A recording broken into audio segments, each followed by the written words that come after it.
Today we're going to be talking about decentralized exchanges. We're going to cover how they function, how DEX aggregators work, and also LPing, which is how users can actually earn from swap fees that happen on a DEX.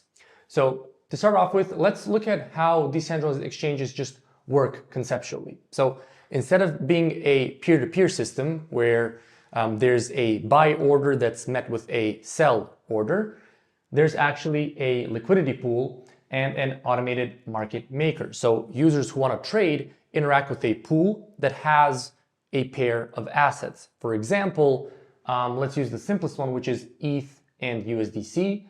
So if you want to buy ETH, you're going to come to this pool, you're going to give USDC to it, and you're going to get back ETH from it.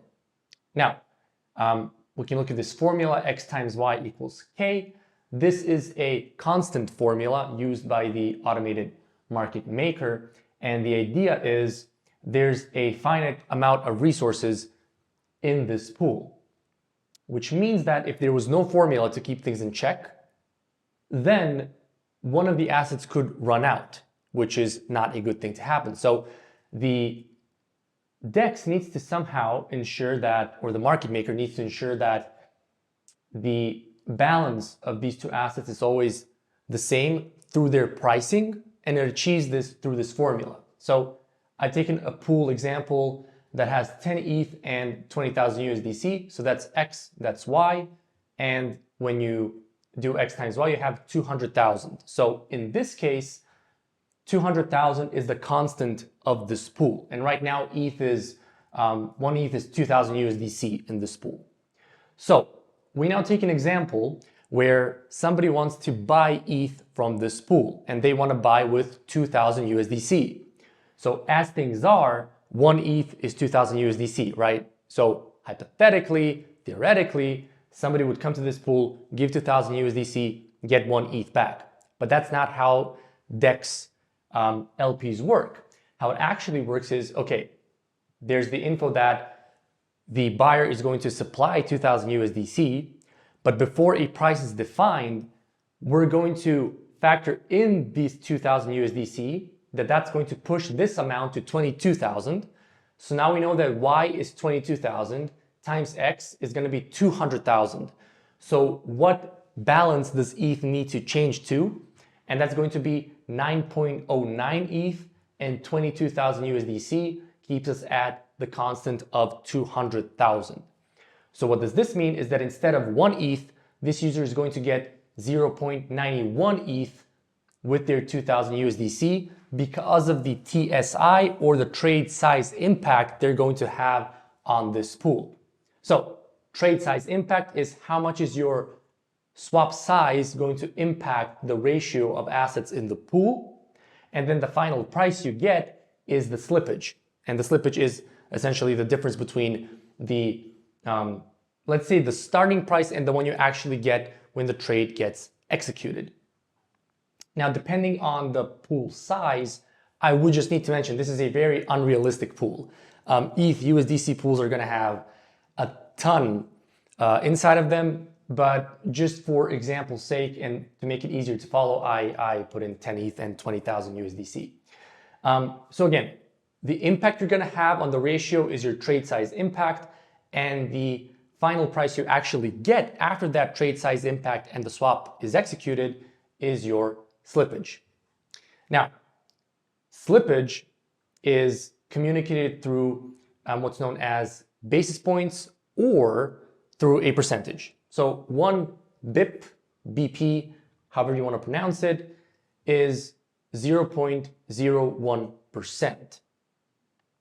So what users can do is when they want to swap, they set their slippage limit, for example, at 0.2%, which means they don't accept that the price deviates further than 0.2% of the current price within the pool.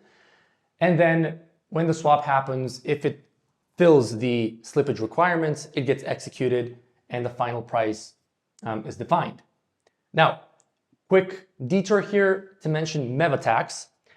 Since this sort of infrastructure is what allows them to happen, we do have a separate video on MEV attacks, how they function, how to stay protected from them. So I would highly recommend taking a look at that as well.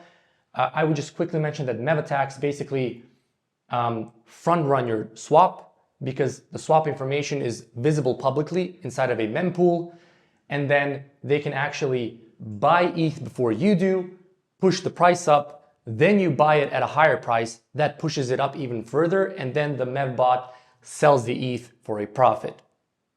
Quick side note, but please do watch the video if you're not familiar with the concept of MEV-attacks. So this was a super simple intro into how DEXes work. And now we can move on to aggregators. So there's one single decentralized exchange where you can go to and perform a swap. They have their own automated market maker mechanism, their own liquidity pools, and you might have, if there's bad liquidity on a certain DEX, you might have really bad TSI or slippage when you perform swaps on them. So that's why aggregators exist. And what an aggregator will do is it aggregates DEXes so that when you actually want to perform a swap, they can tell you, hey, you have the best rate on this DEX. So you can pick it as an option. Now, what they also might do is if you have a large swap, they will actually split your trade across multiple DEXes to ensure that you minimize the trade size impact and therefore the slippage that your swap incurs. What I would also mention is that DEX aggregators can also have their own certain liquidity sources that don't have to be a DEX that they have integrated. So that's something to keep in mind. But the point is that their sort of main use case is to reduce the TSI, the slippage. They optimize the execution so that you don't, for example, pay too much in gas costs if there are too many separate swaps happening. And the point is to also offer you the best price. Now, how do DEX aggregators differ from one another? Well, they all have their own routing algorithm, which doesn't have to be drastically different from one another. That can just mean what are their DEXes that they have aggregated, what are their liquidity sources, how do they actually proceed to find the best price for you. And as we said, their execution model can also differ. For example, a DEX might submit the trade or the swap to the public mempool, but you also have cow swap, cow standing for coincidence of wants, where it's actually going to match two users together. So one who wants to sell and one who wants to buy. So it's going to completely avoid the public mempool for the swap, which if we connect it back here, actually protects it from MEV attacks. And we also have differences in UX. For example, certain DEX aggregators will actually simulate your swap to confirm what kind of price you're going to get. Some might just give you an estimate, but some will just go through the process of simulating it in their backend, in their test environment, and then telling you, okay, this is the price you're actually going to get.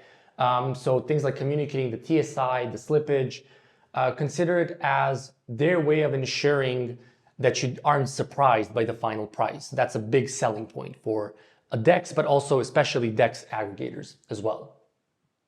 So one more thing I would add, which is kind of, we're heading into inception territory, is that there are aggregators of DEX aggregators. For example, DeFi Saver aggregates 6 different DEX aggregators so that when you perform a swap on there, it's going to find not only the best price on one aggregator, but it's going to go through 6 different ones to find you the best price and pick the best one for you. So the next part I would go to is LPing or liquidity providing, which is how users actually earn on DEXes. And the idea is you have an LP. So for example, ETH and USDC, you have a pair. So users provide the pair, so ETH and USDC. And when their assets are used within this LP, they earn fees because DEXes have small fees on the swaps. And then those fees are split between the protocol itself or the exchange itself, and then the users supplying the liquidity. Now, the thing to keep in mind is that your fee is based on the percentage of the pool that your assets represent. So if you have a very large pool like ETH and USDC, there's more volume in it, which means a lot of swaps occur, but you get a smaller percentage. However, that's kind of the plus side of that is that there's going to be a lot of volume. You're going to be generating a lot of fees, but just you're not going to be earning too much per fee. If it's a smaller pool, it's going to be higher, the percentage fee you get, but there's not going to be as much volume. So it's a question of, do you want to play for higher volume, lower fees, or higher fees but lower volume? What I would also mention is that different DEXes have different, again, AMMs, they have different settings that users can input on their LPs. For example, price ranges on Uniswap, so that the swap your liquidity is only used when the price of the assets enter the price range you've set, which I'm not going to go into right now. LPs deserve their own video, and we're going to have one on how they function, how do people actually earn from LPing, and what are maybe some of the risks. Because right now it sounds like a pretty safe, pretty straightforward way to earn, but there is the concept of impermanent loss, which is very important to mention if we're talking about LPing. So think of it this way. When the price of ETH goes up, there's going to be a lot of buy demand. So if we take a look at the ETH USDC pool, there's going to be a lot of USDC entering that pool so that people can buy ETH from it, which means that it's going to get to a point where USDC is dominating the amount of ETH. So even though you maybe started with a 50-50 split between them, you might end up maybe having 20% ETH and 80% USDC. And you might think, well, okay, I've earned the fees from it, that's fine, and it's not like you've lost. All of that ETH was converted to USDC for you. But if ETH keeps going even further up in price, you're left with 20% of ETH. That 80% USDC is not going to increase in price. That 20% ETH is.